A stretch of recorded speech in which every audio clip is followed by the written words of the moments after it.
Welcome to another episode of Robbie Comics. My name is Robbie, and these are comics.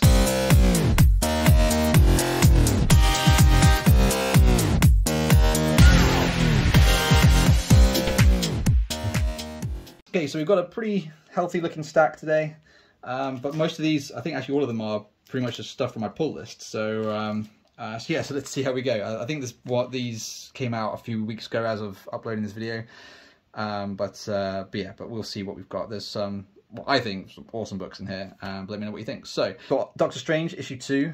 Again, following on the story arc with Clea and Doctor Strange after Doctor Strange's resurrection, and after, I can never remember the guy's name, I'm so sorry, but it's after some dude got assassinated in a different realm, and Doctor Strange and Clea are basically the ones that are like the prime suspects in the sort of murder investigation.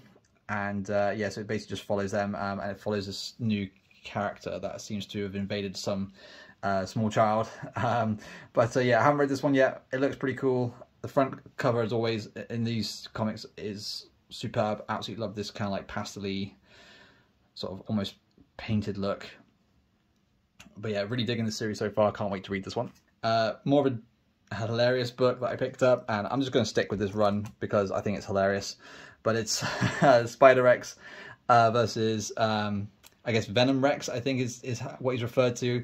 But yeah, hilarious book. I can't wait to read this. I loved Spider-X in the when he first came into the Spider-Verse back in Edge of Spider-Verse. I think it was issue 1 or 2. Back when they were kind of introducing all the different Spider variants, and as soon as I saw Spider-X, I was like, I need to get as much of this character as possible, just because he's just goofy and good fun. So, but yeah, I'm looking forward to reading that one.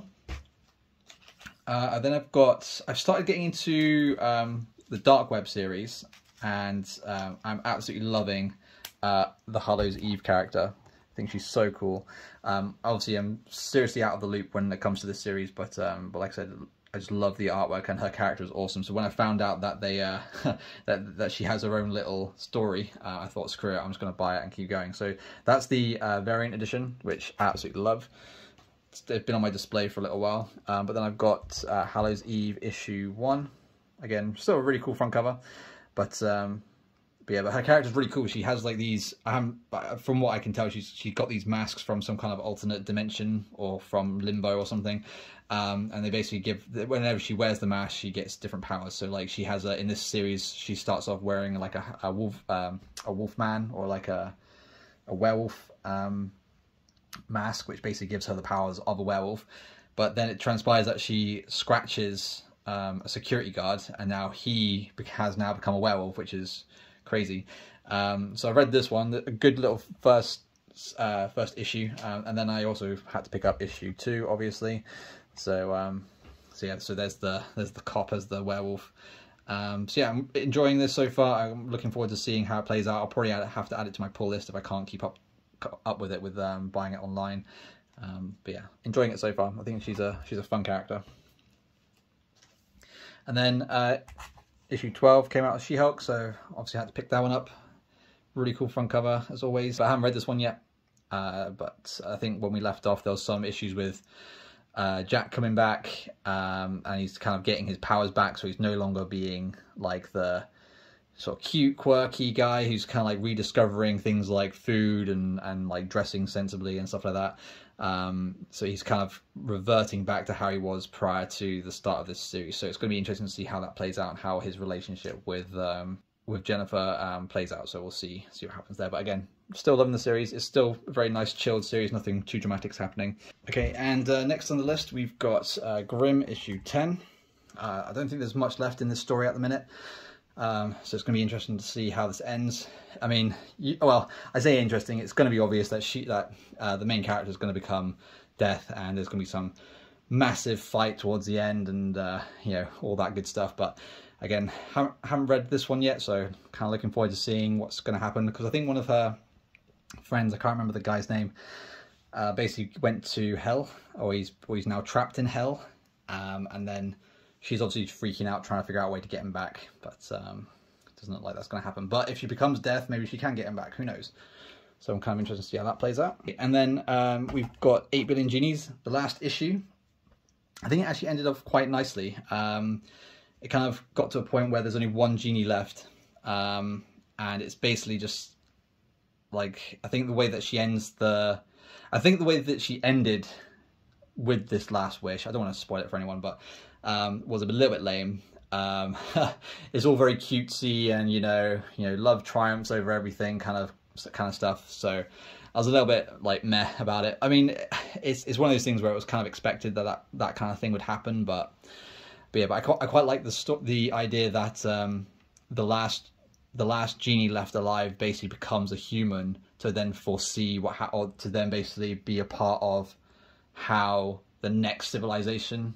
Kind of nice how it has that nice reset button aspect to it, almost, where like every few thousand years the Earth basically gets too many people on it, and as soon as it hits 8 billion, then everyone gets a genie, and then once the human race kind of gets whittled down from that event, then it kind of like restarts over. So I quite like that concept, but the last wish, I felt like they could have done a lot more with it to make it a bit more punchier and make it a bit more dramatic.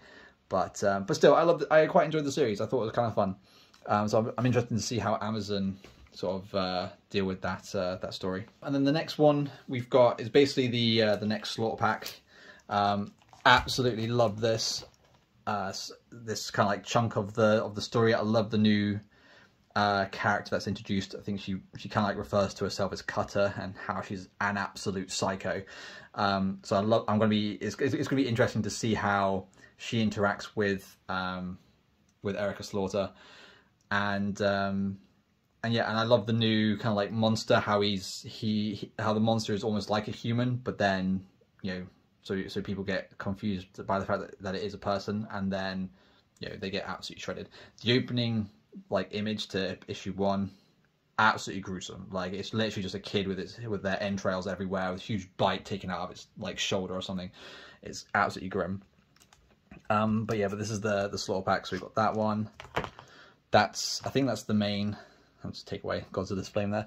I think that's the main, the new main character called Cutter, and that's her creepy ass doll that she talks to. But again, the artwork is absolutely awesome. Like, I love these like watercolors, and there she is again on the front cover. Absolutely badass. And then there's Erica and Cutter on the front cover again. But yeah, just that watercolor element to it looks really, really nice. So yeah, I'm so jacked for the next few issues. See what happens with that. But yeah, I'm still loving the series. I think so far this is probably one of those comic series that I've read that I need to keep reading it. Like, like at no point was there ever a lull. So if you haven't started reading it already, highly recommend it. And this one was kind of like a random pickup. But basically, my local comic book shop has like a rewards point scheme. So every £1 you spend, you get like a point, and then that point is equates, or X amount of points is equated to X amount of pounds off. So I basically made up enough points to get this. This was, I think it was £15. Yeah, and it's the blood red foil thank you variant. So each store will only ever get one of those. If they ordered it. So I imagine it is quite rare, but it is issue 1 of House of Slaughter. I've already got a few variants of this book so far, and yeah, I just thought it was a really cool pickup. So it's a nice, again, purely bought it because it's a nice display piece, and I love the foil on it. So yeah, another great one to add to my collection. Alright, so that's it for today. I hope you enjoyed the video. Please let me know what you think, and drop a comment down below. Please hit the like button and subscribe to the channel, do all that good stuff, you know how it goes. But yeah, that's it for today. So thank you for watching as always. Peace out and stay crispy.